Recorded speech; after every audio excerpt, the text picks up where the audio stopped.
그러면 26절요. 예수께서 이 말씀을 다 마치시고 제자들에게 이르시되 2절요. 너희 아는 바와 같이 이틀을 지나면 6월절이라 인자가 십자가에 못 박기 위하여 팔리우리라 하시더라. 이제는 주님께서 본격적으로 제자들에게 당신 자신의 행보에 관해서 계시하고 있습니다. 처음에는 주님께서 희미하게 주님이 장차 고난당하시고 죽었다가 부활할 것을 말씀했는데 이제 6월절 이틀 전이니까 예수님이 잡히기 이틀 전입니다. 이제는 주님께서 아주 분명하게 본격적으로 제자에게 말해요. 너희 아는 바와 같이 이틀 지나면 6월절이라 인자가 십자가에 못 박기 위하여 팔리우리라. 이스라엘이 애굽에서 해방되어 나온 것이 6월절입니다. 정월 14일 날 저녁에 양을 잡아서 그 피를 문설주에 바르고 그 밤에 양고기를 먹고 그 다음에 출발해서 애굽에서 나온 것이 바로 6월절. 그 애굽이 바로 우리에게는 마귀의 세상을 상징하는 것입니다. 바로 애굽의 바로가 마귀입니다. 그 마귀의 세상에서 우리를 벗어나기 위해서 예수님께서 바로 6월절 절기에 주님께서 잡혔습니다. 그래서 십자가에 못 박아서 우리의 6월절 양이 된 것입니다. 예수님이 십자가에 못 박여 몸을 찢고 피를 흘리심으로 말미암아 이 마귀의 세상에서 우리가 해방되어서 천당으로 가게 되는 것입니다. 예수께서 6월절 양이 되었기 때문에 예수님을 통해서 우리는 해방된 것이지 예수님 아니고 어떤 종교도 철학도 윤리와 도덕도 우리를 해방시키지 못합니다. 애굽에서 얼마나 많은 기적을 행했지만은 바로가 나놓잖아요. 6월절 그 어린 양을 잡는 의식을 통해서 바로가 이스라엘 백성을 내주었습니다. 예수 그리스도의 십자가의 그 희생과 보혈의 공로로 말미암아 마귀는 우리를 잡지 못하고 우리를 놓아버리고 마는 것입니다. 아담과 하와 이후로 6천년이 넘도록 마귀는 이 세상에서 온갖 거짓을 하고 온갖 사기를 치지만 예수님 이후 지금부터 2000년 전 예수님이 십자가에 못 박힌 이후로 누구든지 예수만 믿으면 차닥차닥 노예남을 받게 되는 것입니다. 쇠사슬이 끊어져 버립니다. 죄의 사슬이 끌려요. 마귀의 사슬이 끌려버리고 예수만 믿으면 포로된 것에서 해방을 얻게 되는 것입니다. 그래서 예수님께서는 이틀이 지나면 6월절이라 그 6월절 기간에 인자가 십자가에 못 박히기 위하여 팔리우라고 했습니다. 예수님은 당신이 죽을 것도 환하게 알고 계시죠. 예수님이 이 세상에 오신 것은 죽기 위해서인 것입니다. 창세전에 죽임을 당한 어린 양이라고 말했습니다. 예수님께서는 이미 창세전에 인간이 지어짐을 받기 전에 인류가 장차 타락하고 예수님이 인류를 구속하기 위해서 십자가에 못 박여 죽어야 될 것을 알고 계셨습니다. 창세전에 이미 주님 알고 계셨죠. 그래서 그리스도의 영이 선지자들을 통하여서 여러 모양과 여러 부분으로 그리스도의 고난당할 것을 예언하신 것입니다. 그리고 그대로 예수님이 오셔서 십자가에 못 박여 죽으신 것입니다. 그러므로 그리스도는 이 세상에서 종교를 주기 위해서 온 것도 아니요, 철학을 가르치러 온 것도 아니요, 윤리와 도덕을 가르쳐 온 것이 아니라 죽으러 오셨습니다. 희생 제물이 되어서 마귀의 나라에서 해방시키기 위해서 주님께서 오신 것입니다. 그러므로 예수님이 하신 일은 다른 누구도 할 수 없습니다. 종교도 만들 수 있고 철학도 만들 수 있고 윤리와 도덕 강의도 할 수 있지만 예수님처럼 죄 없이 십자가에 못 박여 죽어서 우리 죄를 대속하는 것은 아무도 할 수 없습니다. 천하 인간에게 구원받을 만한 다른 이름을 주신 적이 없습니다. 예수 믿는 것은 받은 증거만. 어떻게 하다가 예수를 믿게 되는지 여러분 너무너무 깜짝 놀라게 기뻐해야 되는 것입니다. 여러분 저 인도나 태어나가지고서 힌두교나 믿고 그 잡신에게 잡혀있으면 어떻게 되겠어요? 이슬람 종교에 잡혀가지고서 여자들은 이슬람 종교에서는 천당 올라가면 박살나. 왜? 이슬람 종교에서는 남자는 이 땅에서 여자를 4사람 거느리고 수 있지만 천당에 올라가면 한 사람이 20명을 거느린다 하던가. 이슬람 교는 여자들은 천당이 아니라 지옥이에요. 그런데 여러분, 우리는 예수 안에서 완전히 해방되고 이 영광스러운 구원을 얻게 되었으니 이 얼마나 고맙습니다.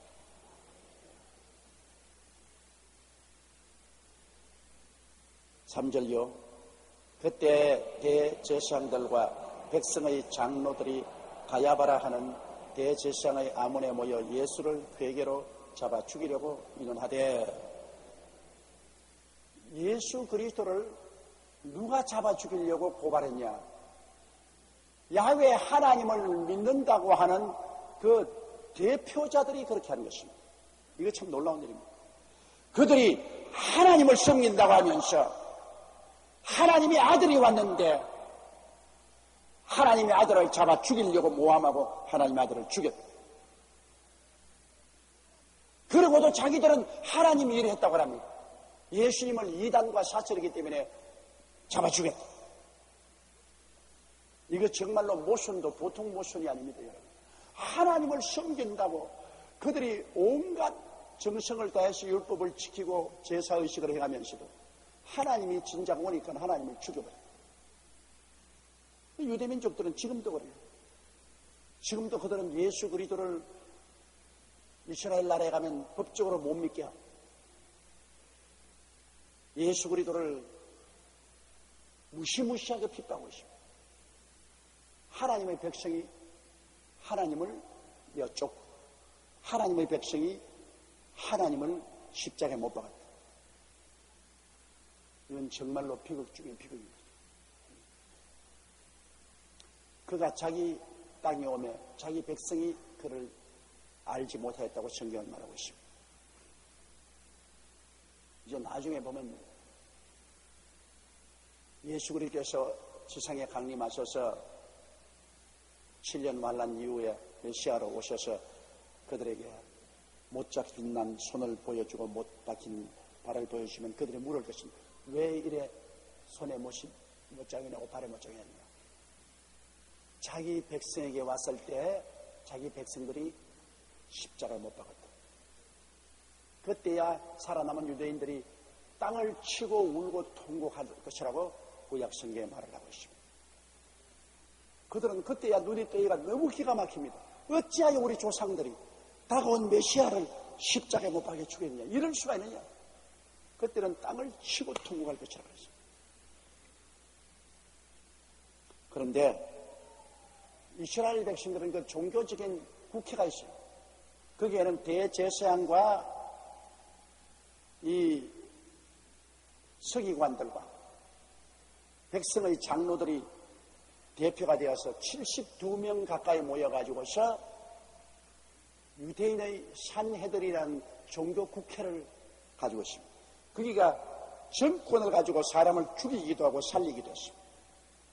그러나 로마가 이스라엘을 전미가 식민지가 되고 난 다음에 로마 총독이 이 대제사장을 임명하고 파면하고 하는 권력을 가졌기 때문에 로마 정부에 순종 잘하는 사람은 대제사장으로 임명하고 조금이라도 반발하면 접어치워버리고 다른 사람을 대제사장으로 앉히곤 했습니다만, 그러나 여하간 이 산헤드린은 대제사장과 그리고 서기관과 각 장로들 각각 24명씩 모여서 72명이 생사여탈권을 가진 그런 권력을 갖춥니다. 이 산헤드린 회원들이 모여가지고서 이제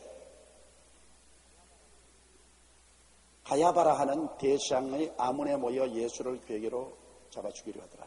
그때는 안나스가 제사장이었는데 안나스의 장인 어른이 가야바입니다. 가야바도 대제사장을 했고 안나스도 그 후에 대제사장을 했는데 그는 사위와 장인이 합쳐서 다른 사람들과 함께 모여 예수를 잡아 죽이려고 하는 것입니다. 5절에요. 말하기를 민요가 날까 하노니 명절에는 말자들. 6월절은 명절 아닙니까?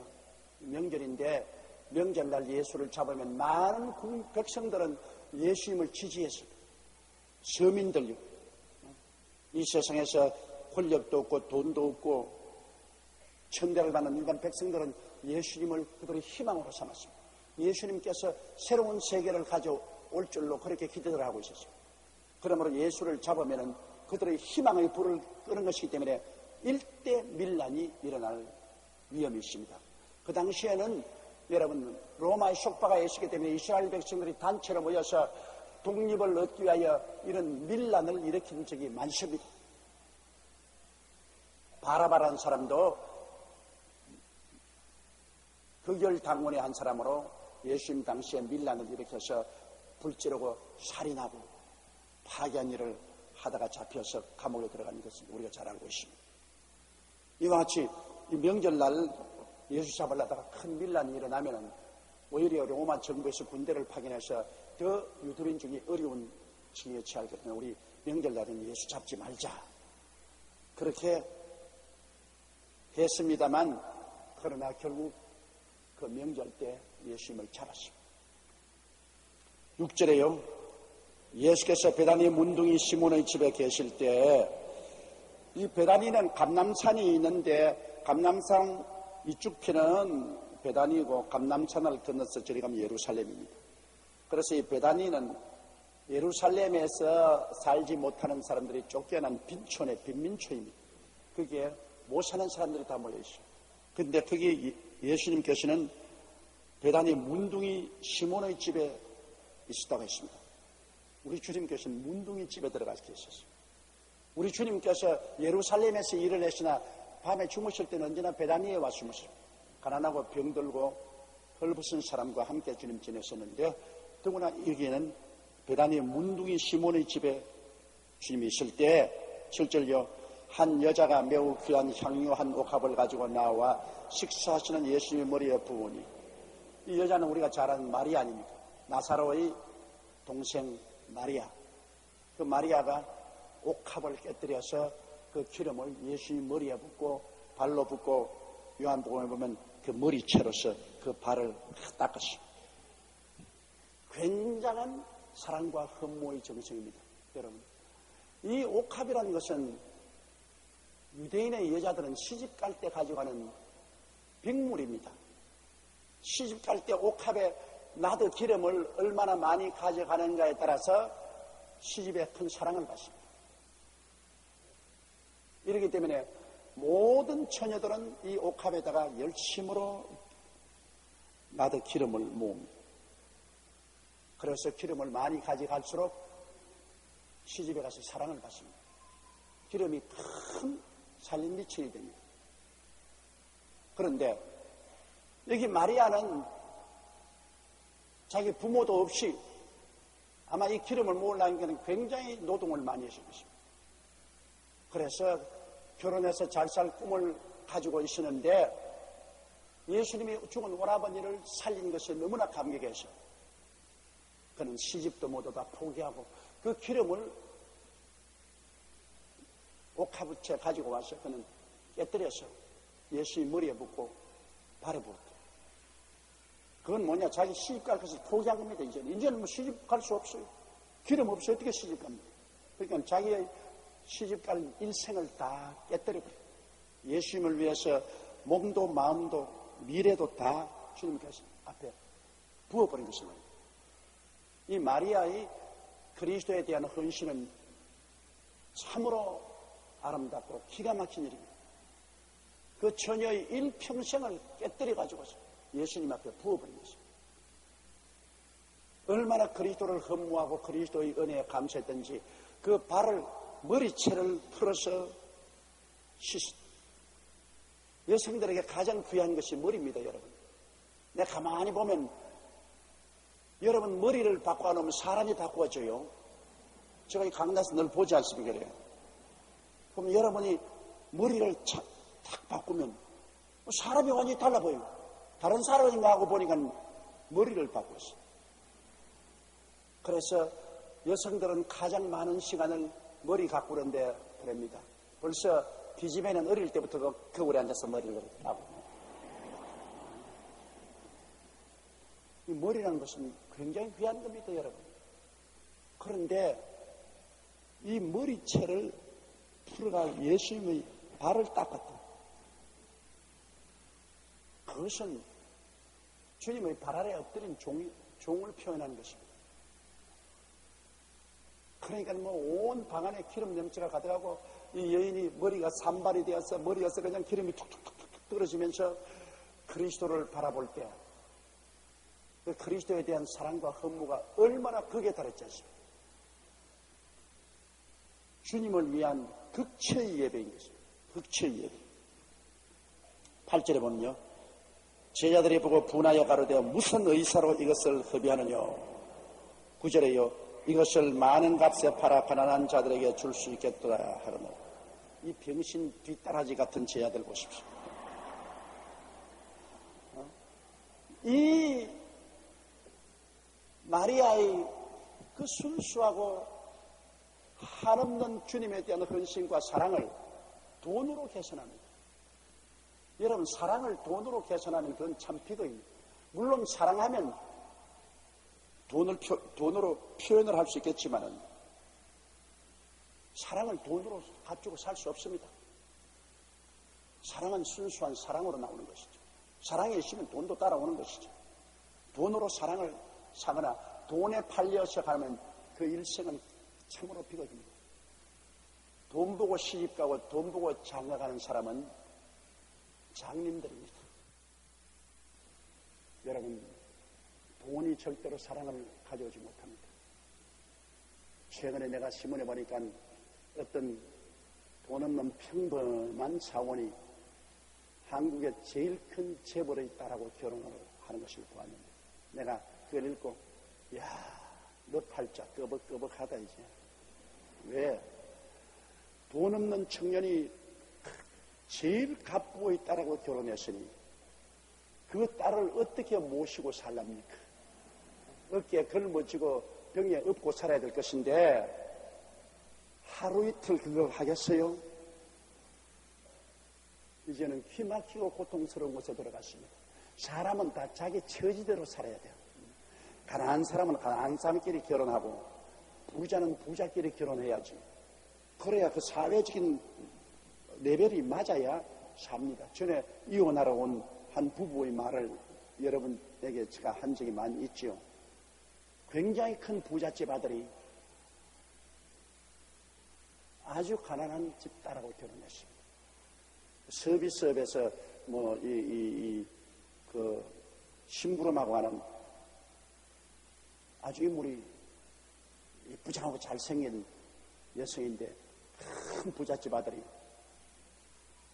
걔를 꾀해서 변호를 했는데 그 처녀는 우리 교회에 나오는 처녀라. 나중에는 못 살겠다고 내게 와서 둘이가 신앙 상담을 하는데 그 처녀가 하는 말이 뭐냐면 목사님, 나는 이 사람하고 도저히 살 수 없어. 내가 처음부터 이건 너무 부자고 우리는 너무너무 가난하기 때문에 안 맞는다고 했는데도 불구하고 강제로 꾀가 내가 결혼을 했는데 내가 도저히 자존심이 상해서 살 수 없습니다. 그래서 내가 시침 딱 대고 잘 입고 잘 먹고 좋은 옷 입고 여행하고 잘 사니 됐지 다른 소리 어디 가니까 목사님, 나도 처음에는 그렇게 생각했는데 딱 살아보니 안 그렇대요. 왜 그러냐? 날 가서 꼭 외식집에 가서 좋은 레스토랑에 가서 음식을 주문해놓고 먹으면 나보고 말하기를 너 이거 못 먹어봤지? 자기가 한두 번은 애교로 느꼈는데 꼭 좋은 데 가서 뭘 먹고 난 다음에는 너 친정집에서는 이런 거 먹어보지도 못했지. 뭐 내게 시집 왔기 때문에 먹지. 몇 분이고 음식을 내 미리 던져버렸다는 겁니다. 왜냐? 자기는 무심코 말하지만은 나는 너무나 자존심이 상한다는 것입니다. 차라리 집에서 된장찌개 끓여 먹는 게 낫지. 기름진 음식 먹고 난 다음에 꼭 너희 친정집에서 이런 거 못 먹어봤지. 그러고 또 옷도 사주면 너 친정집에서 이런 옷 입어보지도 못했지. 구경도 못했지. 반드시 그런다는 겁니다. 그럼 그 옷 벗어서 던지고 또 여행 갔다가 핸드백 하나 사오면 자, 너 내게 시집 안 왔으면 이런 핸드백 들어보나? 너 친정에 있을 때 이런 핸드백 들어봤어? 습관적으로 자꾸 그렇게 말합니다. 그 자기들이 사는 좋은 집에 가면 너 친정집에 있을 때 이런 집 문간에도 와봤니?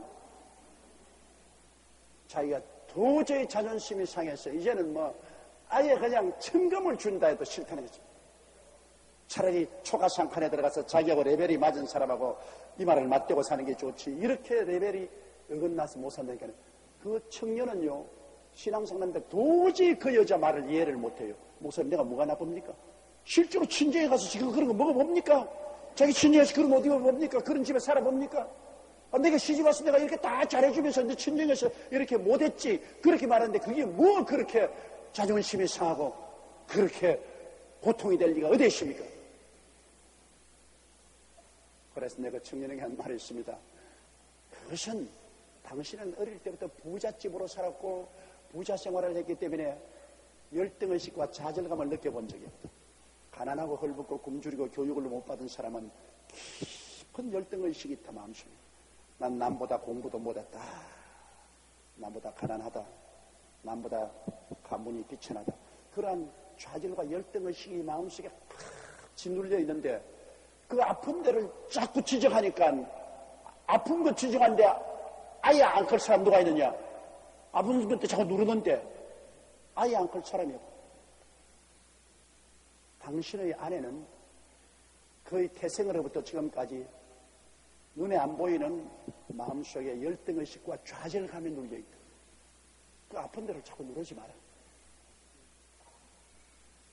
그러니까 그 여자가 하는 말은 뭐냐면, 목사님, 절대로 내가 살 수가 없어요. 레벨로가 맞지 않았어요. 모든 것이 나에게는 열등의식과 좌절감을 더 뚜렷이 드러내주는 것이기 때문에 못 살겠습니다.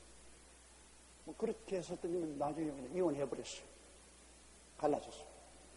그래서 제가 느낀 것은 시집 장가를 가더라도 레벨에 맞는 데 가야지. 터무니없는데 자기하고 안 맞는 데 가놓으면 그 고통을 당하게 돼요. 우리 주 예수 그리스도에게 옥합을 깨뜨려서 예배드린 것이 제자들을 보기에는 이 무슨 낭비냐, 이 고약한 여자여, 세상에 이런 일을 어떻게 하니? 이거 팔아가지고서 가난한 사람 죽었으면 얼마나 좋을 것인데. 이건 예수의 심정도 모르고 예수님에 대한 진실한 예배도 모르는 것입니다. 여러분, 예수 그리스도를 예배하기 위해서는 온 우주를 다 갖다 바쳐도 아깝지 않습니다. 여러분, 낭비, 예수님을 위해서 사용하는 것은 낭비가 없습니다. 우주의 주인에게 우리가 섬기기 위해서 천만금을 선들, 그건 낭비가 안 돼요. 우리를 위해서 우리가 낭비하면 그건 낭비가 되죠. 화사치하면. 예수님은 만왕의 왕이요, 만주의 주요. 예수님께서 천지와 만물을 지으셨고, 예수님께서 우리 위해서 자기의 목숨, 피를 다 쏟고 몸을 다 찢어준 그 주님을 위해서 우리가 뭘 다 바쳐가지고서 주님을 경배하겠습니까? 주님을 위해서 우리가 어떤 것을 써도 낭비가 안 됩니다. 예수님을 위해서 화찬란한 황금의 교회를 지었다고 해도 그것이 예수님을 위해서 한 것이면 낭비 아닙니다. 세상 사람은 뭐 낭비한다고 욕을 하고 교회가 왜 화사치한 교회를 짓냐고, 그것은 제자들처럼 예수를 모르는 사람이 그래요. 내가 예수님을 너무 허무하고 너무 사랑해서 예수님을 위해서 최상의 것을 해드리기를 원하는데 그게 왜 낭비예요? 우리가 만약 돈이 있다면 여의도 순복음교를 전부 다 황금으로 만들어가지고서 예수님께 바쳐도 낭비가 아닙니다. 예수님을 위해서 하는 것은 낭비가 없어요, 여러분. 세상에 만왕의 왕 만주의 주를 위해서 하는데 무슨 낭비가 있어요? 이걸 우리가 꼭 깨달아야 돼요. 주를 위해서 우리가 헌신하는 것을 보고 비난해서는 안 돼요. 예수를 위해서 많은 돈을 들이고 많은 물질을 내고 예수를 위해서 화찬란하게 한다고 해서 욕하면 안 돼요. 가난한 사람하고 예수님하고 어떻게 비교합니까, 여러분? 사람하고 예수님하고 어떻게 비교합니까? 예수님은 하나님이요, 창조주인데 창조주를 섬기지 않고 가난한 사람 돌봐야 된다. 이건 말이 안 돼요. 하나님부터 먼저 섬기고 난 다음에 가난한 사람 돌봐야 돼요. 하나님 섬기는 것이 먼저 나와야 돼요. 그 나라와 그 일을 먼저 구해야 돼요. 하나님을 섬기고 난 다음 구제도 필요하지. 하나님 제껴놓고 구제한다. 그거 안 돼요. 우리는 예수 그리스도를 사랑하고 그 사랑에 미쳐버려야 돼요. 세상으로 미치면 그거는 정신병원에 가야 되지만 예수님을 향해서 미친 것은 정신병원에 안 갑니다.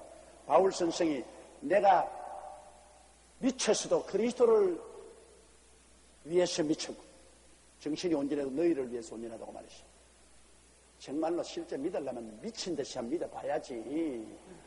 그저 희미하게 믿는 것도 아니고 안 믿는 것도 아니고 차지도 아니하고 덥지도 아니하고 그렇게 하지 말고 그냥 막 완전히 그리스도를 사랑해서 미쳐버리면 좋겠어요. 저도 좀 그렇게 되고 싶어요. 제가 41년 동안 목회를 했지만 아직 예수 그리스도를 위해서 미쳤다는 소리는 못 들었습니다. 그러니까 내가 신앙에 별 볼 일 없는 것이지. 안 믿는 사람들이 나를 보고 저 목사지고 완전히 미쳤어.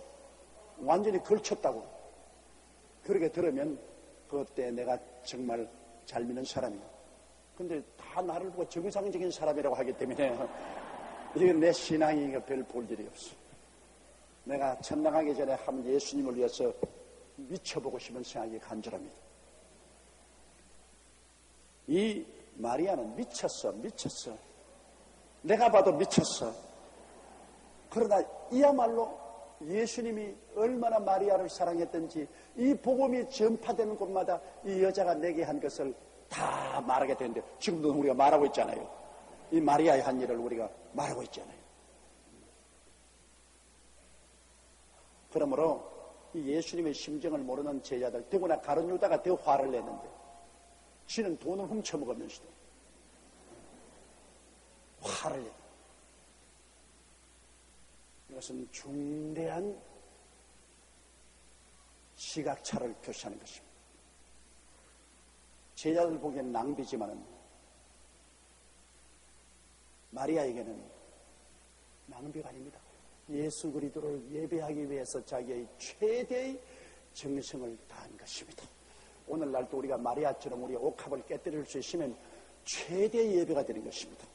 모든 사람이 다 보고 집안 식구들이 저걸 예수 믿고 미쳤다, 완전히 미쳤다 할 정도로 우리가 옥합을 깨뜨려서 그리스도의 발에 솟는다면 그만큼 영광스러운 것이 없습니다.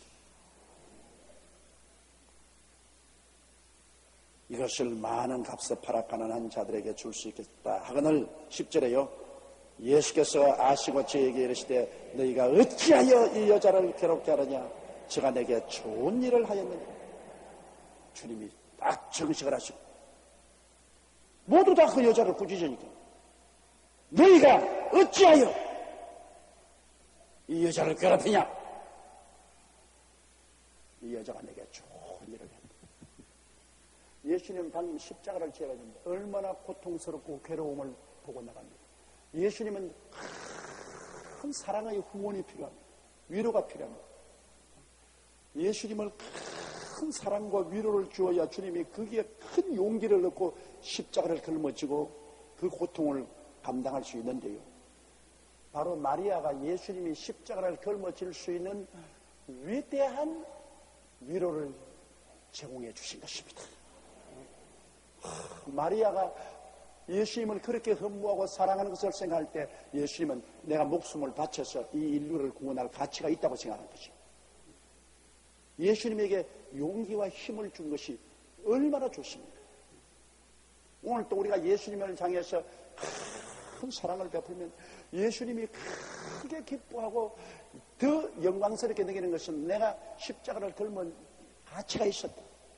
이렇게 나를 위해서 옥합을 깨뜨리고 나를 위해서 헌신하는 것을 보게 될 때 그 향기를 맡고 주님께서는 내가 정말 고통자한 것 잘했다고 생각할 것입니다. 이러므로 결코 그리스도를 위한 예배와 헌신에 비판을 가해서는 안 됩니다. 어떻게 낭비를 하더라도 이것은 거룩한 낭비입니다. 세상적인 낭비가 아니고 거룩한 낭비입니다. 그러면 이것은 예수께서 영광을 받으시고 예수님을 기쁘시게 한 것입니다. 11절요. 가난한 자들은 항상 너희와 함께 있거니와 나는 항상 함께 있지 아니하리라. 보십시오. 가난한 사람은 언제나 있지 않느냐. 너희들은 언제나 가난한 사람 도와주려면 도와줄 수 있어. 나는 지금 이제 십자가에 죽어갔어. 부활성전을. 나를 어떻게 가난한 사람하고 똑같이 취급하느냐. 지금은 나에게 대해서 큰 위로와 기쁨을 주어야 될 것 아니야. 가난한 사람은 항상 해야 되십니까? 가난은 나라도 당치 못합니다. 능력이 없어 가난한 사람도 있고 게을러서 가난한 사람도 있고 당신 가산해서 가난한 사람도 있고 뭐 가난도 여러 가지 종류가 있죠. 그러나 가난한 사람은 항상 같이 있습니다. 우리가 가난한 사람을 도와주지 말라는 것은 아닙니다. 가난한 사람과 함께 짐을 짊어지고 최선을 다해서 도와줘야 우리가 세금을 내는 것도 국가가 그 세금을 통해서 가난한 사람들을 도와주지 않습니까? 우리가 다 세금 내는 것 가난한 사람하고 함께 살려고 세금을 내고 있지 않습니까? 가난한 사람은 우리가 도와줘야 돼요. 그러나 예수님을 섬기는 것은 그것보다 앞서야만 되는 것입니다. 앞서야 돼요. 11조는 세금보다 앞서야 돼요. 세금은 내고 11조는 안 한다. 그건 말이 됩니다. 예수님께 11조 먼저 내고 그 다음 세금 내야죠. 이러므로 주님께서는 이것도 하고 저것도 버리지 마라. 하나님의 것은 하나님께 돌리고 가이사의 것은 가이사에게 드리고 하나님께 드릴 11조는 하나님께 먼저 드리고 또 세상에 세금 낼 것은 내지 하나님 것을 저버리고 난 다음 세상 돌보다가 주님 잃어버리게 되는 것입니다. 그 다음 이 여자가 내 몸에 이 향유를 부은 것은 내 장사를 위하여 합니다. 여러분 유대 나라에서는 사람이 죽으면 유향과 몰약을 그 몸에 붓습니다.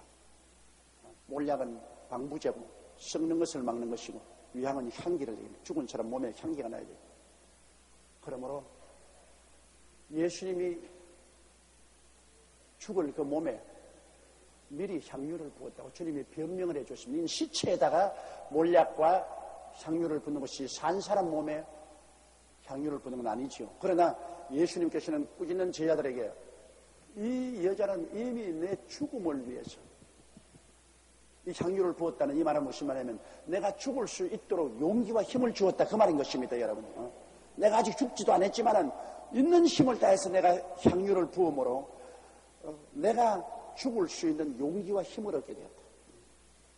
어떤 고통과 괴로움이라고 해도 마리아가 나를 위해서 향유를 부은 그 헌신과 사랑과 그 예배 때문에 내가 죽을 수 있는 힘을 얻게 된 이 너무나 고마운 일이 아닌가 그 말인 것입니다. 13절요. 내가 진실로 너에게 이르노니 온천하 어디에서든지 이 복음이 전파되는 곳에는 이 여자의 행한 일도 말하여 저를 기념하리라.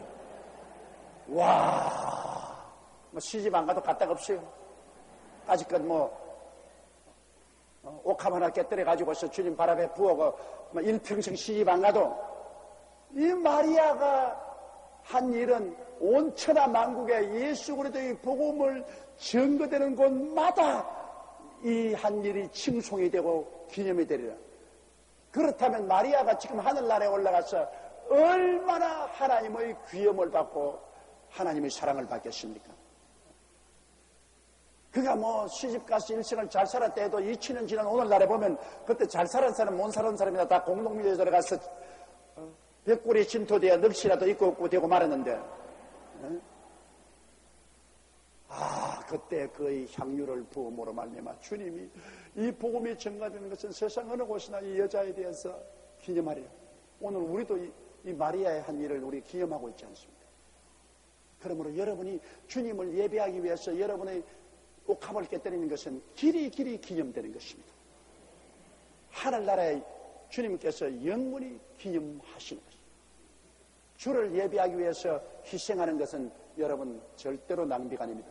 주님을 위해서 내가 시간 들이고 몸 들이고 물질 들이고 혹은 생명을 드린다고 해도 그건 낭비 아닙니다. 세상 사람이 낭비라고 하는 것 얼토당토한 말입니다. 영광스럽습니다. 지금은 그런 일이 별로 없지만 내가 서대문에 있을 때 대개 자식들 데리고 와서 내게 신학교 넣어달라고 안수기도 받으러 올 때 그 부모가 하는 말을 들으면 굉장히 가슴 아파요. 목사님, 우리 맏아들은 머리가 좋았어요. 서울대학교 법대에 넣어서 검사 판사 시키려고 보냈고요. 둘째 아들은 조금 덜하기 때문에 연세대학교 보내서 이과대학 보내서 의사 만들려고 했는데 이놈은 머리가 너무 나빠요. 말씀 꾸리고 신학교나 보내서 목사나 만들어야 되겠습니다. 거의 대개가 다 그래요. 집안에서 제일 못나고 비등경이 같은 인간 데리고 와가지고서 얘는 목사 만들어도 세상에 그런 일이 있을 수가 있습니까? 옛날에도 하나님께 재물 들어올 때 애꾸눈이나 쩔눈발이나 몸에 병든 짐승은 가져오지 말았습니다. 재물로 못 들어 했는데 주의 종은 재물로 드리는 것인데 좋은 것은 다 서울대학교나 연세대학교나 이런 데 보내고 애꾸는 쩔눈발이 병신은 데리고 와가지고서 하나님 종 삼아달라고. 이것만큼 하나님을 모욕되게 할 일이 없습니다. 솔직한 말로 우리 한국 교회에 큰 문제가 과거에 많은 이유는 이 세상에서 나가서 밥벌이도 못할 사람이기 때문에 신학교 보내가지고서 주의 종이라고 감투 씹어서 직업적인 목사로서 양성해서 내보내기 때문에 이 사람들이 교회를 세워서 양의 젖을 빨다가 안 되니까 가죽까지 뺏겨 먹는 거예요. 완전히 교회에서 목회가 아니라 돈벌이입니다. 교인들 막 협박하고 공갈하고 막 그래가지고 그냥 양의 값질을 다 베껴서 그렇게 먹고 사는 이러한 일들이 많았습니다. 비일비재했어요.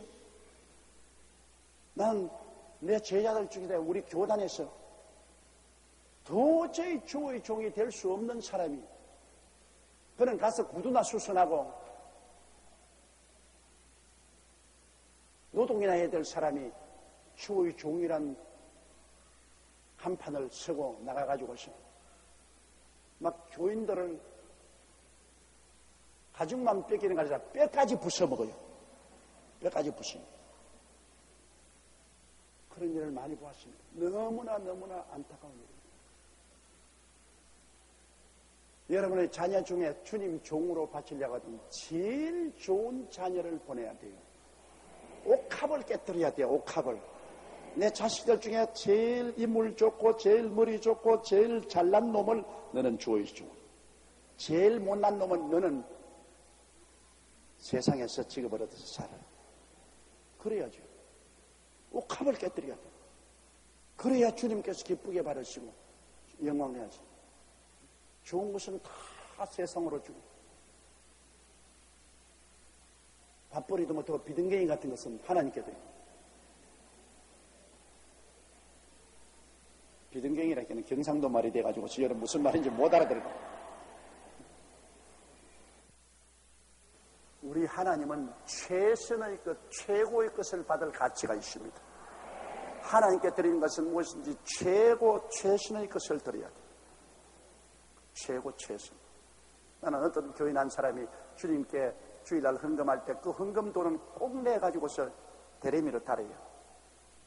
그냥 돈을 꼭 하나님께 드린 헌금은 내가 대레미로 달아가지고서 빳빳하게 해서 봉투에 넣어서 드립니다. 왜 그렇게 하니까 하나님께 드리는 것을 어떻게 우격해서 드리겠느냐. 하나님이신데 내가 뭘 드리더라도 모든 정성을 바쳐 가장 좋게 해서 드려야 재물답지 않습니까? 그래서 드렸어. 봉투에 넣어서 드립니다. 어떤 사람은 내게 이런 말을 해요. 아니, 교회에서 말이지, 헌금할 때 봉투에 넣어서 드림으로 굉장한 낭비를 한다. 그 봉투 없이 그냥 주지, 왜 봉투를 자꾸 써서 물자 낭비를 하는가? 세상에 하나님께 드리는데 봉투에 딱 넣어서 깨끗하게 드리면 얼마나 하나님께 예의 바르지 않습니까? 그게 어떻게 낭비입니까? 봉투 억만장할 수도 낭비 아니에요. 하나님께 예의 바르게 하나님 섬기기 위해서 봉투에다가 깨끗하게 넣어서 드리는 그냥 꾸깃꾸깃하다가 꾸깃 가지고 탁 집어넣어. 그래만 해도 좋아요. 핸드백 탁 열고 난 다음에 탁 끄집어내는 게 10,000원짜리 나오니까 내가 이게 강내에서 불이 나게 집어넣고 1,000원짜리 찾는다고 또 찾다가 안 나. 빨리도 안 나와요. 그거 안 나오니까 또 집어넣고 그래 1,000원짜리 호무돈 돈 같은 1,000원짜리를 구해가지고서 탁 집어넣어. 그러고 나가가지고서 제가 아들이나 딸 데리고 나가서는 점심 식사하면 20,000원짜리 30,000원짜리 스테이크를 사 먹이고 눈도 깜짝 안 하고 그 돈 내놓습니다. 그러고 난 다음에 복을 주시옵소서, 복을 주시옵소서, 병 고쳐 주시옵소서. 참 가소롭게 짝이 없어. 하나님을 공경하는 자가 하나님의 공경을 받아요. 하나님을 귀히 여기는 자가 귀히 여김을 받아요. 하나님을 사랑하는 자가 하나님의 건짐을 받아요. 하나님이 얼마나 귀하신데 하나님께 우리가 최고의 정성을 들이지 않고 어떻게 하나님을 경배한다는 말인 것입니까? 아예 정 돈이 없으면 1,000원짜리도 좋아요. 그러나 여러분 가방 속에 1,000원짜리 10,000원짜리 있는데 하나님 섬기는데 10,000원짜리 내놓고 1,000원짜리 내면은 여러분 별 볼 일 없는 사람인 줄 아십시오. 자식이 돈 달라면 10,000원짜리 내주잖아요. 그런데 하나님께 와서 구역 예배 가가지고서 자기는 잘 먹고 잘 입고 화찬란히 살면서 구역 예배 헌금 1,000원짜리 아니면 동전 내놓는. 그러고도 복 받겠다고 부르시는 거 보면 참 벼룩도 낯짝이 있지. 무슨 얼굴로 복을 받겠다고 합니까? 여러분, 이 마리아에게서 우리 배워야 돼요. 마리아에게서 배워야 돼요. 최소한도 난 정성을 드려야 돼. 최소한도 주님께 정성을 드려야 돼. 정성 없는 예배는 예배가 아닙니다. 주님께 정성을 드려야 돼. 그러고 나아가서 온 사람이 다 욕을 하더라도 내게 최고의 그 옥합을 깨뜨리게 되면 그 향기는 온 우주에 충만하고 영원히 향기가 나게 되는 것입니다. 우리 주여 세움 부르고 통성으로 기도하십시다. 주여, 주여, 주여. 사랑이 많으시고 거룩하신 우리 하나님 아버지, 우리 아버지 하나님의 은혜와 사랑을 진실로 고맙고 감사합니다. 우리 아버지 앞에 향기로운 제사를 드리지 못하는 우리를 용서하여 주시옵소서. 하나님께 예의 바르게 우리 아버지 섬기지 못한 죄를 용서하여 주시옵소서. 내 아버지 하나님이시여, 하나님을 지극히 우리가 공경하고 지극히 귀하게 여기고 지극히 사랑하는 마음으로 하나님을 섬기지 못한 죄를 우리 아버지여 용서하여 주시옵소서. 우리 아버지여 사하여 주시옵소서. 우리 하나님 아버지여, 우리의 어리석음을 주님께서 불쌍히 보아주시옵시고 하나님 우리 아버지여, 우리를 돌보아 주시옵게 주님 간절히 기도합니다.